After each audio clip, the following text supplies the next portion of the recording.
Hello, everybody, and welcome to another edition of Mm-hmm.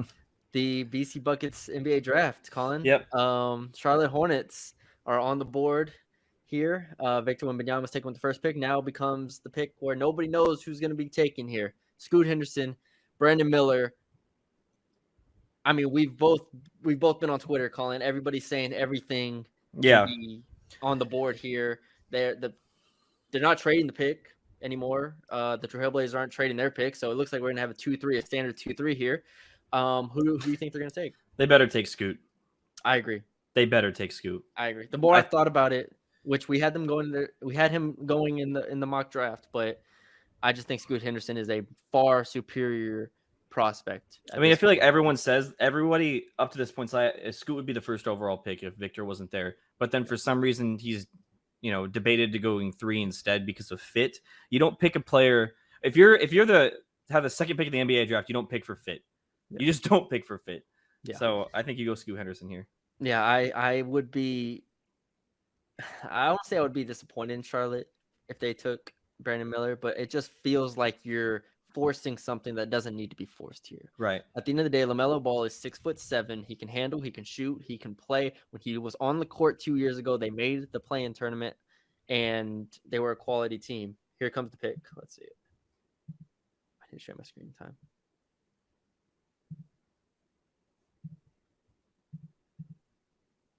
There's Brandon Miller.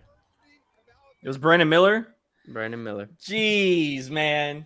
Miller, the SEC Player of the Year. No way. SEC Player of the Year, Brandon Miller. Obviously, a very talented forward. So let's try to be positive here with these Hornets fans watching the video. No, you can't be positive here. Yeah, Brandon Miller's a good player. Like, he's going to go top 5 at least, right? Obviously, we had him later on our board. But you picked the best player available. Scoot Henderson, in my eyes, like, the question marks to Brandon Miller are pretty glaring to me. Like, I feel like his floor is not as high as it should be for a second overall pick. Now, obviously, if he fixes those things like ball handling, getting the rim, and finishing at the rim, and shooting against good because in college he struggled against really good teams. Sure, great pick. But Scoot Henderson checks all those boxes. Like, those boxes are checked. They're good. They're good to go. You throw them in there, boom. I think it's hard to say you can have a mistake with this much talent this early in the draft, but I think Scoot Henderson is 1A, or I guess 2A in this situation, and Brandon Miller for me is definitely below. Yeah, you mentioned it. The handle is a concern. The 2-point percentage is a concern. Doesn't get to the free throw line. Doesn't finish well at the rim. Even defensively, I don't think he's an elite defender. The switchability is not quite there the way you want it to be with a guy with his size and strength. Ultimately, you're betting on him becoming an elite shooter. You're betting him and becoming Paul George if you're picking him second. I think Paul George is something there. But, like, for comps, when we did this, I was like, I kind of see, like, a Keegan Murray. Like, I see, like, a Trey Murphy type. Yeah, and I had Chris Middleton. Yeah, so it's like I see that type of player. And I don't know if I'd pick Chris Middleton second. And that's like the peak that I had. Yeah, it's like, okay, he can score the ball off the bounce. I watched him a ton at Alabama, and you see why he's taken at this point. But when Scoot Henderson is on the board, it's a different approach that you have to have, in my opinion. And so I don't see Brandon Miller could very well come in as a freshman. And we have to remember he's 20 and a half years old. Yeah. He's old. Yeah. Compared to everybody else that we're talking about here. Like, the Thompson twins are also in that age, so I'm not excluding them, but he's listed as a freshman, but really he's the age of a sophomore. Right. But the difference between those guys is that he was picked second, and Almond and Asar could go as late as 5'6", something like that. So I don't know, man. It's I'm not trying to, bag on Brandon Miller, but if Scoot Henderson's on the board, you take Scoot Henderson every time, in my opinion. I'm interested to see what Hornets fans think of this. I haven't. Well, when we did our Brandon Miller video earlier in the draft season, they were like, yeah, Scoot, most of them. Yeah. So I don't know. Hopefully it works out. All right, pick us in for the Blazers. We gotta get to their next video. We'll see. Let us know what y'all think in the comments below. Thanks for joining us. We'll talk to y'all later.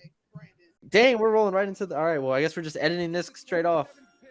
In the 2023 NBA draft, the Charlotte Hornets select Nick Smith Jr. Oh, Nick Smith is at 28. Michael Jordan said, "I see myself in him."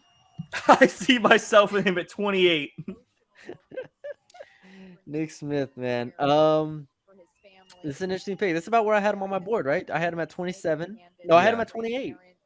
Oh, Gloria, yeah, this is the 27th pick. Orlando. So, Nick Smith, He played look, 17 it's hard years. because if you are betting on Nick Smith, you're betting on his high school tape, right? Yeah. How great he was out of high school. Make no mistake about it, he was awesome. The problem is in college he didn't play a ton. He only played 17 games. He scored 12.5 points per game. He was extremely inefficient on 37% from the field, 34% from three, 74% from the line. But if you watched him, if you just watch Arkansas play, you're like, that guy has the feel and has the pace and has the handle of a guy who can potentially play in the NBA. Yeah, I mean, it's weird because when I'm watching him, I had him higher at first. Like he was in the teens, and then he kind of dropped quite a bit for me. I think I had him 22. I don't remember off the top of my head, but like I feel like he's gonna be like, for me, like his ceiling is like a really, really, really great six man, and that's only because I don't know about his on ball defense and his size. I don't know if his size can get there to where he can stay on the court against the best players in the NBA. But from a self creation standpoint and jumper standpoint and loving the moment of big shots, I feel like he's going to be a really good offensive player. Yeah. Again, he is thin. He doesn't get all the way to the rim. The shot selection is questionable. The decision making is questionable. We'll see if he can reach that potential. I do think you're right as like a potential six man off the bench scorer in the league if he reaches his ceiling. So, and he's young, 19 years old, just turned 19. So we'll see how that goes.